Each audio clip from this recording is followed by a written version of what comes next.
देश के जितने भी सोशल ऑर्गेनाइजेशन हैं वो आगे आएं और हम पीछे से आप लोगों को आशीर्वाद देंगे।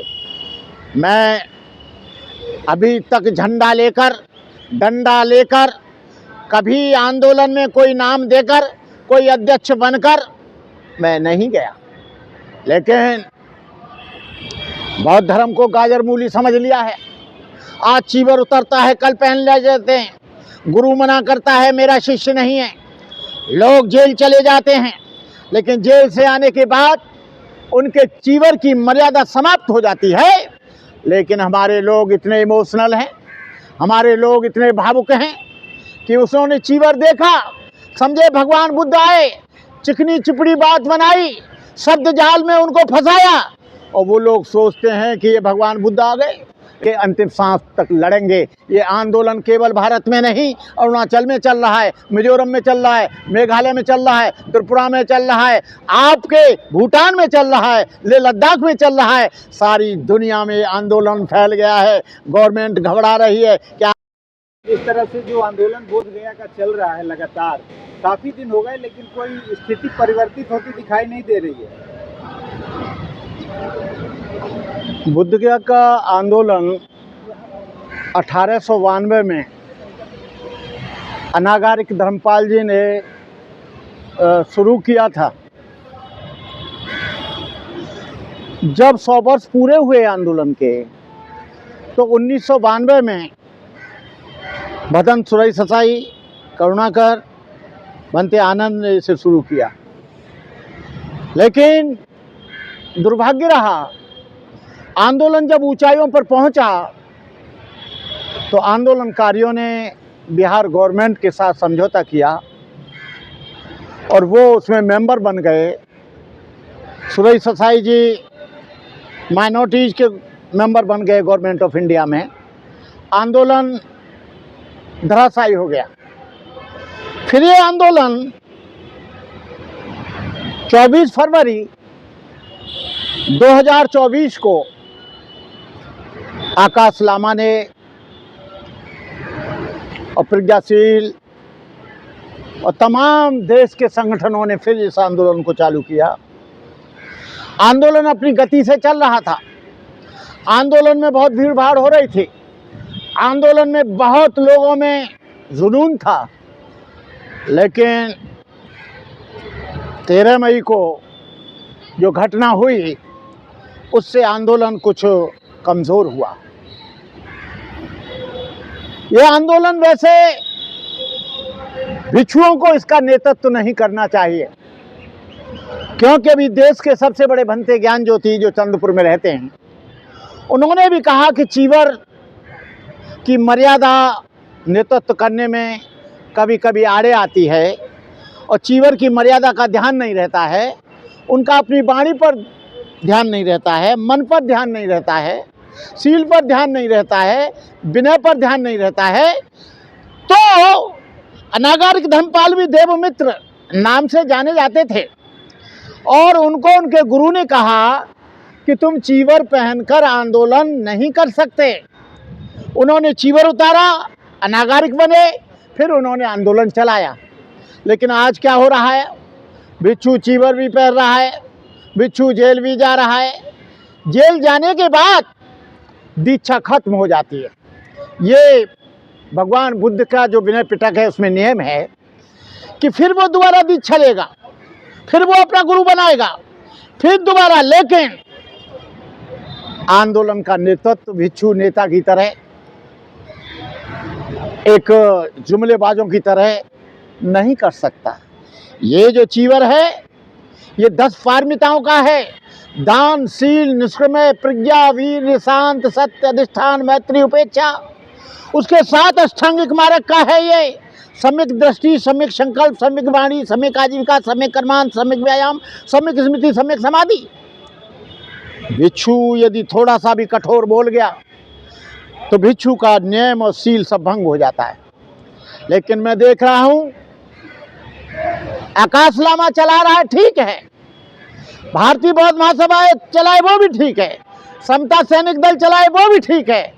लेकिन कुछ बौद्ध भिक्षु QR कोड के चक्कर में पड़कर पेटीएम के चक्कर में पड़कर, बैंक अकाउंट के चक्कर में पड़कर सारे बौद्ध भिक्षुओं ने अपने अपने पेटीएम, एटीएम, चेटीएम और वो जो है बैंक अकाउंट डाल रखे हैं। उसके पीछे उनकी मंशा महाबोधि महाविहार को मुक्त कराने के लिए नहीं है। उनका पूरा मन है कि हम झूठा प्रदर्शन करके केवल अधिक से अधिक रुपया हमारे बैंक अकाउंट में आए। आंदोलन भाड़ चूल्हे में चला जाता है जब किसी भिक्षु को लालच हो जाता है, लोभ हो जाता है। मैं कहना चाहता हूं देश के लोगों से कि कोई भी चीवरधारी इस आंदोलन को चला रहा है, वो मार्गदर्शन तो कर सकता है लेकिन नेतृत्व तो नहीं कर सकता। मार्गदर्शन का मतलब है कि वो सुझाव दे, वो उनको गाइड करे, लेकिन एक नेता बनकर झंडा लेकर और चीवर पहनकर वो जाए और तमाम लोगों को अपनी भाषा में अंडबंड बोले, उससे हमारी चीवर की गरिमा, हमारे बुद्धिज्म का सिद्धांत, हमारे धर्म की जो एक नियम है वो वहाँ फेल हो जाता है। ये ज्ञान ज्योति ने कहा कई भिक्षुओं के बारे में कि भिक्षुओं को चीवर पहनकर नेतृत्व नहीं करना चाहिए, नेतृत्व उपासक करें, भिक्षु पीछे से मार्गदर्शन करें। और ये तो वर्षावास का समय चल रहा है, भिक्षुओं को इस समय ये पैदल जाकर पेटीएम क्यूआर कोड डालकर, बैंक अकाउंट डालकर पैसा नहीं लेना चाहिए। भिक्षु संघ की, बौद्ध धर्म की ये मर्यादा है, क्योंकि बौद्ध भिक्षु कोई भिखारी नहीं है, बौद्ध भिक्षु कोई नेता नहीं है, बौद्ध भिक्षु कोई सामान नहीं बेच रहा है, बौद्ध भिक्षु व्यापारी नहीं है। लेकिन आंदोलन को इन्होंने व्यापार बना दिया और व्यापार बनाकर बनते करुणाकर की बात पर बहुत से लोग नाराज होते हैं। लेकिन मैं कहता हूं उपासकों से, हे उपासकों, इस आंदोलन को मैं भारतीय बौद्ध महासभा के लोगों से कहना चाहता हूं, समता सैनिक दल के लोगों से कहना चाहता हूं, भीम आर्मी के लोगों से कहना चाहता हूं, भीम सेना के लोगों से कहना चाहता हूं, अम्बेडकर नवयुवक संघ से कहना चाहता हूं, देश के जितने भी सोशल ऑर्गेनाइजेशन हैं वो आगे आएं और हम पीछे से आप लोगों को आशीर्वाद देंगे। मैं अभी तक झंडा लेकर, डंडा लेकर, कभी आंदोलन में कोई नाम देकर, कोई अध्यक्ष बनकर मैं नहीं गया, लेकिन बौद्ध धर्म को गाजर मूली समझ लिया है। आज चीवर उतरता है, कल पहन ले जाते हैं, गुरु मना करता है मेरा शिष्य नहीं है, लोग जेल चले जाते हैं, लेकिन जेल से आने के बाद उनके चीवर की मर्यादा समाप्त हो जाती है। लेकिन हमारे लोग इतने इमोशनल हैं, हमारे लोग इतने भावुक हैं कि उसने चीवर देखा, समझे भगवान बुद्ध आए, चिकनी चिपड़ी बात बनाई, शब्द जाल में उनको फंसाया और वो लोग सोचते हैं कि ये भगवान बुद्ध आ गए, इनको सपोर्ट करो। मैं देश के लोगों से कहना चाहता हूँ, इस आंदोलन को उपासकों के हाथ में दो, भिक्षुओं के हाथ में नहीं। भिक्षु यदि चलाएंगे और उनको ज़्यादा दान मिलेगा तो वे बिगड़ जाएंगे। बिगड़ जाने का मतलब है उनको लोभ आएगा, लालच आएगा, मोह आएगा, संपत्ति संग्रह करने का काम आएगा, एरोप्लेन से चलेंगे, बढ़िया खाना खाएंगे, होटलों में रुकेंगे।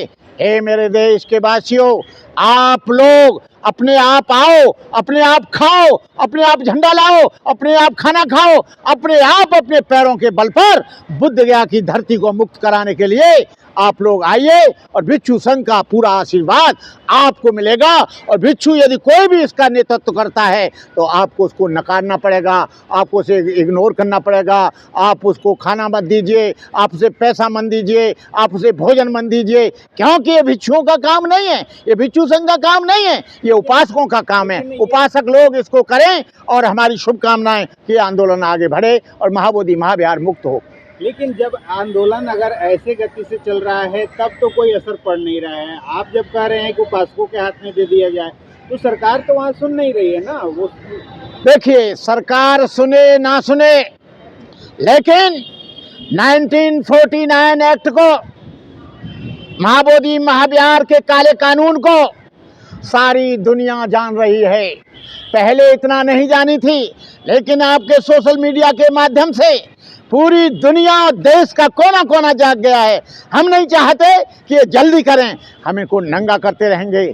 इनकी धर्मनिरपेक्षता को, इनके सेकुलरिज्म को, इनके लोकतंत्र को, इनकी डेमोक्रेसी को हम हमेशा नंगा करते रहेंगे। इस देश में कोई डेमोक्रेसी नहीं है, इस देश में कोई सेकुलरिज्म नहीं है, इस देश में जातिवाद है, इस देश में धर्मवाद है, इस देश में छुआछूतवाद है, इस देश में जातिवाद है, इस देश में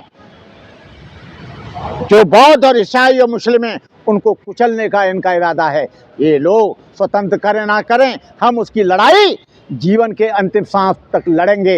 ये आंदोलन केवल भारत में नहीं, अरुणाचल में चल रहा है, मिजोरम में चल रहा है, मेघालय में चल रहा है, त्रिपुरा में चल रहा है, आपके भूटान में चल रहा है, लेह लद्दाख में चल रहा है। सारी दुनिया में आंदोलन फैल गया है। गवर्नमेंट घबरा रही है कि आंदोलन खत्म करो। आंदोलन तब तक खत्म नहीं होगा जब तक महाबोधि महाविहार मुक्त नहीं हो जाता। मैं इन्हीं शब्दों के साथ देश के लोग। सवाल, बिहार में अभी चुनाव चल रहा है, क्या आपके जो बौद्ध महासभा या बौद्ध भिक्षु संघ या जो भी उपासक वर्ग कर रहे हैं, ये लोग प्रेशर बनाएंगे सरकार पे? अभी चुनाव चल रहा है। अभी चुनाव में नहीं, चुनाव की मर्यादा को हम भी जानते हैं।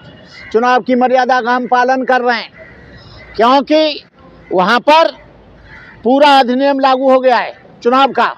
इसलिए चुनाव होने के बाद अभी चल रहा है, केवल बिहार में ही तो चल रहा है, पंजाब में तो नहीं हो रहा है, राजस्थान में तो नहीं हो रहा है। अभी हम राजस्थान गए, पंजाब गए, मध्य प्रदेश गए, कल हम जो है छत्तीसगढ़ जा रहे हैं। हम पूरे देश में जहाँ चुनाव नहीं हो रहा है वहाँ जगाने का काम कर रहे हैं। हमको तो ये मौका मिल गया। चलिए, तो क्या उम्मीद करें कि मुक्ति होगा कि ऐसे ही मुक्ति होगा, आंदोलन चलेगा। ये आंदोलन अपना रूप, रौद्र रूप आगे चल के धारण करेगा, विस्फोट होगा। और ऐसा ही नहीं है, ये गवर्नमेंट जान रही होगी कि कुछ दिन चलाएंगे ये लोग बंद हो जाएंगे। ये बंद नहीं होगा। आकाश लामा का साथ दो, आकाश लामा के साथ रहो। आकाश लामा एक उपासक है, भिक्षुओं का साथ केवल आशीर्वाद चाहिए, भिक्षुओं को नेतृत्व नहीं करना चाहिए। अब ये पूरा का पूरा ज्ञान ज्योति भंते ने इस बात को नागपुर की पवित्र भूमि पर बता दिया है कि इस आंदोलन को उपासक उपासिका लोग चलाएं।